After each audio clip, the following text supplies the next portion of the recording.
being suspected of kidnapping and killing his co-worker, Savannah Gold. With no ideas of where Savannah could be, the cops knew getting this interrogation wrong could mean they might never catch the killer. What's even worse is that Lee had a foolproof story that was going to make sure Savannah was never to be found. Lee, however, is under the impression that he is smarter than the detectives. Little did he know, this would be a massive mistake for him. On the 2nd of August 2017, Savannah's family received text messages stating she was running away and quitting her job. The messages were riddled with errors, causing her family to panic and report her as missing immediately. Throughout the investigation, the police were grasping at straws until they were suddenly sent the CCTV footage from the Bonefish Grill where Savannah worked. The video shows her getting into a silver car in the parking lot before it began to shake violently, with the door being thrust open and pulled shut 3 times. The car then drove out of the parking lot and Savannah was never seen again. After a series of interviews, they discovered the car was identical to Lee Rodarte's, a manager at the grill and boyfriend to Savannah for around 2 months. Lee was immediately arrested on suspicion of murder and brought into the interrogation room. However, he was told by police it was for an unimportant traffic warrant, and that's when the following happened. You can go ahead and have a seat for me real quick. I'll be right back, okay? Yes, sir. Being told the detective will be right back obviously implies to Lee that he won't have to wait long to be seen. But it'd actually be 90 minutes before anyone enters the room again. Only a few days ago, Lee was interviewed about the disappearance of a girl he kidnapped, and now he's been handcuffed and taken into a police interrogation room. Lee will be feeling incredibly anxious now, but remember, he's confident that there's no way the cops have enough evidence to take him down. But unfortunately for him, the facade the detectives put up is all about to be ripped away. Hey, good. You remember me from the other day, Detective Reeves? Okay. This is my partner, Detective Staley. The detective that enters isn't the same one that brought him in. It's the one who interviewed him about Savannah 3 days prior. Any comfort he found in thinking this was all unrelated has now been completely taken away and replaced with pure panic. But Lee's plan remains the same, so he tries to keep himself composed as he prepares for the onslaught of questions he's about to be hit with. So, Savannah, you said that you knew her and you guys had, you knew her from work. I mean, just kind of fill me in. How long have you known her? Like I said, I've known her obviously since she started working there. I would say probably about 8 months ago, we started hanging out outside of work. And at the time, I had a girlfriend. But we kind of connected, me and Savannah. So we hung out a little bit here and there. Got pretty close. We come from, I guess, somewhat similar backgrounds, I guess you should say. The question Lee was given was, how long have you known Savannah? A question that surely merits a fairly simple answer. When hit with a question like this, people who have nothing to hide keep their responses short, taking the questions at face value.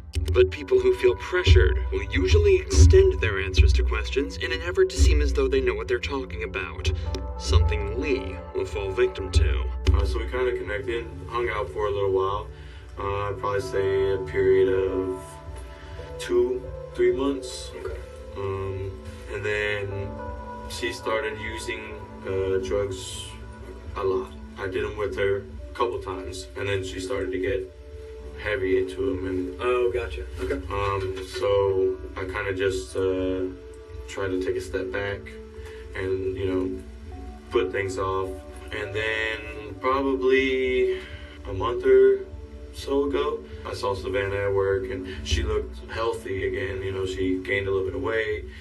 We kind of were talking, here and there. We hung out a couple times. She came over to the house and, we just kicked back, drank a couple beers, watched movies, stuff like that. In total, Lee spoke for over 5 minutes in response to a single simple question, going so far as to detail specific encounters between the pair. Now that the detectives have even more reason to suspect that he may be hiding something, they decide to call him out on something small to gauge his reaction. In the first interview, Lee had told investigators he hadn't seen Savannah in a while. But if the CCTV footage is to be believed, this is a bold-faced lie. And then as we hung out, after a couple times, she brought drugs over. I told her, I was like, you're doing really good. You can't, you shouldn't be doing it again. I think we moved too fast. split Yeah, mutual just ways. mutual, right, yeah. And that was the last time that we text. Okay. When was that? When was that? It was probably 2 or 3 weeks ago, Okay. sometime in July. Right. Yeah, and I think that's one of the things you said was that was the last time that you had contact with her. Yes. As far as, I don't want to put words in your mouth, so I mean you correct me. That was the last anytime. time that I texted her. Yeah, text or a phone call or a messenger or Yeah. anything like that. 2 to 3 weeks ago. Yeah. Okay. And then the last time, when was the last time you saw her? This is what I was a bit. I didn't tell you the truth when we talked at Bonefish. Okay. Last time I saw her was Wednesday afternoon. Okay. I heard that she has been basically telling a lot of people at work that we hooked up a bunch, like a couple of days before that. So I met her in the parking lot at Bonefish When was this? Wednesday afternoon. Okay. Well, do you know what time or about? It was about 5:30. Okay. Without realizing it, Lee has already provided us with enough evidence to assume he's guilty. We know he knew Savannah. He had the same vehicle seen in the footage, and he was present at the scene of the crime when it happened. Remember, Lee has no idea the cops have footage of the event. If he knew about it, he would have tried to provide an alibi that put him somewhere completely different. Unfortunately, though, this isn't quite enough evidence for the cops to get a guaranteed conviction. Instead, they need to push further to try and extract a full confession. Something that will not come easy at all. I parked and I said, "Hey, can I talk to you for a second?" And she said, "Yeah, what's up?" And I was like, "I heard you've been saying some things about me and you continuing to hang out, and you know that we're boyfriend and girlfriend." And she asked me, she said, "Can I come sit in the car? Because I just did some heroin and I'm a little paranoid." It was never confirmed that Savannah did do heroin. Nobody in her life mentioned seeing or suspecting she used it. And even if she did, she was headed to a shift at her job as this conversation was taking place. If she was able to do that without getting paranoid, it seems strange she couldn't simply have a chat in the parking lot. So she came and sat in the car, and I explained to her the situation. I told her that servers at Bonefish were coming to me and telling me that you're telling people when you're out that I'm boyfriend and girlfriend. And I said, "I need you to stop, because for one, it's jeopardizing my job." We agreed to, split, stop talking mutually and just move on. But it was nothing more than that. And she said, "I'm going to do what I want." I didn't tell anybody anything. At that point, I got out and I punched her the whole time. And I said, "No, stop." And I said, "Don't do it again, or next time it's going to be worse. It's going to be your windows." At that point, she had her phone in her hand. She got out of the car and walked towards the main entrance from San Jose.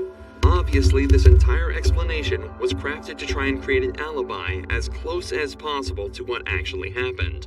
But the few small inaccuracies are actually glaring windows directly into the truth. We know that Savannah never left the vehicle in the parking lot, and that she drove away with him just minutes after getting in. Lee is unwittingly constructing a mountain of evidence against him in the form of lies that he thinks he's getting away with. And he's not finished yet. And it looked like she was either texting or calling somebody. Okay. Because as she started walking towards there's an entrance to the plaza. She was walking maybe towards this way. Mm-hmm. And I would say an older model Ford pickup, green. Okay. Drove past me and around, and she got in. Okay. She How long got do in. you think it was between the time that she got out and started using her phone till that green truck pulled up? Maybe 5 minutes. Okay. So wow. So if she called somebody, they got there in 5 minutes to pick her up? Well, I mean, like I said, it looked like she was going to call somebody, and that's when the green truck came around, and she got in. So if she gets in the truck, what happened at that point? They drove back around, kind of looped around a little bit. Which way did they drive? So I guess they exited that way, and at that point, I left. Lee doubles down on the lie, again, thinking that this puts him completely in the clear, as he wouldn't have been the last person to see Savannah, but his decisions continue to work against him. Had he decided to stick closer to the truth, he might have been able to argue that he took Savannah somewhere else and then parted ways with her. But without the knowledge of what police have against him, Lee is left simply guessing and forced to make up stories on the fly. This is why it's so important to call a lawyer, innocent or not. In an interrogation, detectives are allowed to both lie and withhold evidence from you, putting you in a very difficult situation where you're at the mercy of their tactics and games. However, the second you bring an attorney into the mix, things get exponentially easier, as police are forced to turn over all of the evidence in their possession so they can put together a fair and sound defense for you. Calling a lawyer isn't just having a wingman at the interrogation room. It's an unlocked door that bypasses almost all of the police's tricks. It goes from them interrogating you to a legal battle. But, needless to say, Lee hasn't called the lawyer and has been left at a disadvantage from the beginning. If Lee was as smart as he thinks he is, he wouldn't have waived this right, and likely would be in a much better position. What happened to your neck? That was self-inflicted, actually. Why?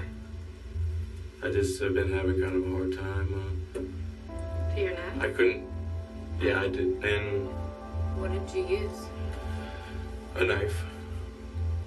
When did you do that? Some time in July. You did that in July and it's still Yeah. bloody? Well, I kind of peel the scab here and there at work, hitting it and stuff like that. I peeled it last night working, and it was coming off a little bit today, so I peeled that a little bit. Alright, let me see. But this was the same night. This one was just a lot worse Yeah. than this one was. Okay. And that was in July? Yeah. Okay. Like a few weeks back. Yeah. Okay. It doesn't take a genius to realize how brazen of a lie this is. Aside from his incredibly unconvincing delivery of his excuses, Lee has no history with self-harm and was reported to have been in good spirits in the weeks leading up to this event. Furthermore, Lee becomes visibly anxious here. Most people have a tell that shows when they're lying or feeling uncomfortable. For many, this is crossing their arms or slouching in their chair, but Lee keeps his posture and position fairly consistent throughout the interview. Instead, Lee is prone to subconscious jittery movements in his limbs. Earlier in the interview, while being caught in his first lie, he bounced his leg repeatedly the entire time. While here, he moves his hand and fingers unnaturally every time he tells a lie. In fact, it's almost comical how perfectly it lines up with the false statements. I met her in the parking lot at Bonefish When was this? Wednesday afternoon. What happened to your neck? That was self-inflicted, actually. What did you use?